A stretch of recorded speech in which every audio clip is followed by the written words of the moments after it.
Les gérants de portefeuille qui opèrent au sein de sociétés de gestion d'actifs sont souvent confrontés à des clients institutionnels qui leur demandent de moderniser leurs allocations.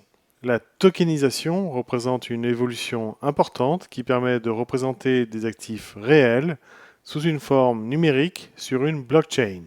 Cela rend ces actifs plus accessibles, plus divisibles et plus faciles à transférer, tout en conservant leur valeur sous-jacente. Dans cette vidéo, nous allons passer en revue différentes formes de tokenisation et tenter d'évaluer leur potentiel d'intégration dans une stratégie d'allocation. Commençons par distinguer trois grandes formes de tokenisation. Tout d'abord, les security tokens correspondent à des titres financiers classiques, comme des actions ou des obligations, mais ils sont émis sous forme numérique sur une blockchain. Et ils sont encadrés par les mêmes règles réglementaires que les valeurs mobilières traditionnelles. Par exemple, une entreprise peut émettre des security tokens qui donnent droit à des dividendes et à une part de gouvernance, exactement comme des actions classiques, mais avec une transmission plus rapide et transparente.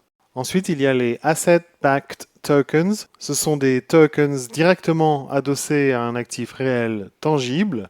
Leur valeur est soutenue par cet actif sous-jacent, qu'il s'agisse d'onces d'or ou d'un bien immobilier. Un exemple courant est un token représentant une fraction d'or.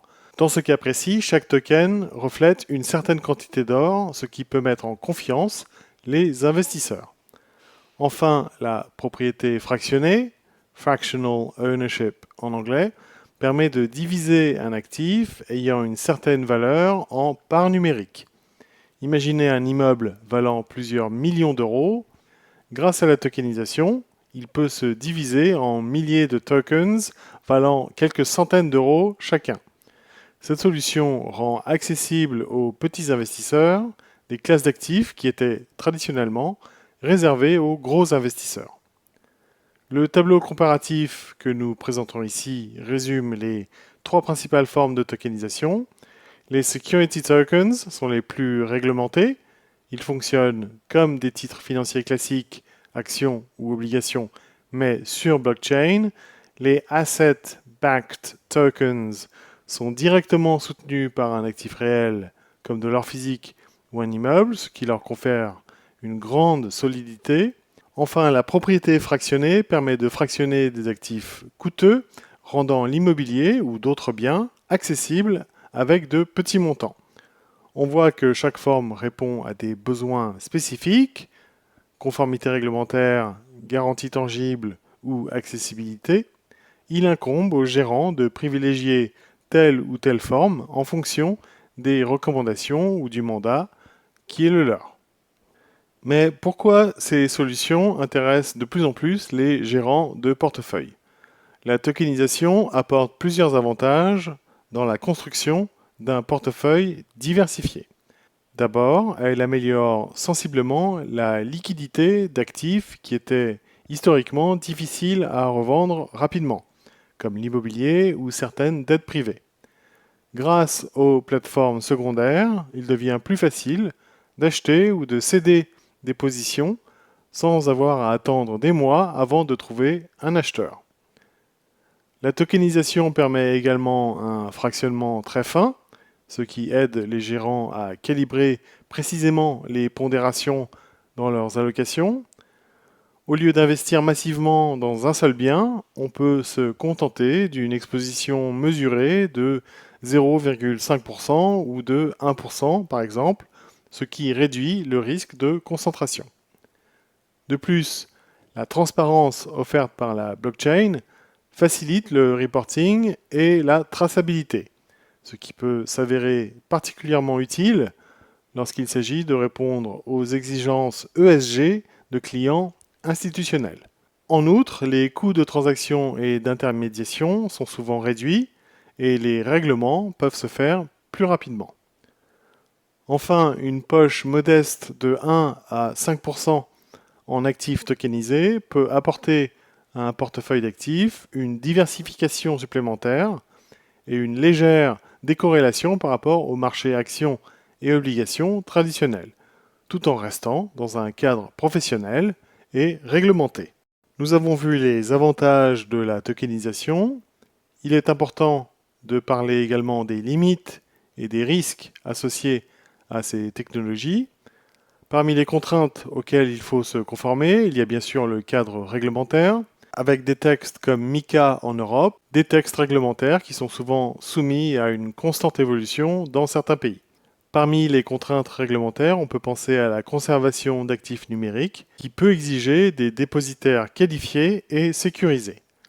En ce qui concerne la liquidité des actifs tokenisés, elle peut être parfois limitée, notamment en cas de stress de marché. Un actif sous-jacent peu liquide reste souvent difficile à revendre rapidement, même sous forme tokenisée. Il existe également des risques techniques, comme la sécurité des plateformes ou la bonne exécution des contrats numériques, même si ces risques sont mieux maîtrisés sur les projets réglementés. Enfin, l'historique de performance couvre une période relativement brève, ce qui oblige les gérants de portefeuille à effectuer une due diligence renforcée et à proposer une présentation très pédagogique devant leur comité d'investissement. Les gérants doivent donc sélectionner avec rigueur les émetteurs sérieux. Ils doivent privilégier les security tokens et les asset-backed tokens bien structurés et ils doivent souvent limiter l'exposition pour rester dans un profil de risque conforme au mandat qui est le leur. Alors, comment un gérant de portefeuille peut-il intégrer concrètement les actifs tokenisés dans une stratégie d'allocation? Il peut commencer par définir une enveloppe raisonnable, par exemple entre 1 et 5% selon le profil de risque de chaque mandat. S'il veut réduire les risques juridiques et opérationnels, il peut privilégier les security tokens en raison de leur cadre réglementaire solide et les asset-backed tokens adossés à des actifs de qualité. Et s'il veut répondre aux attentes ESG de ses clients, il peut privilégier des obligations vertes émises sous forme de tokens.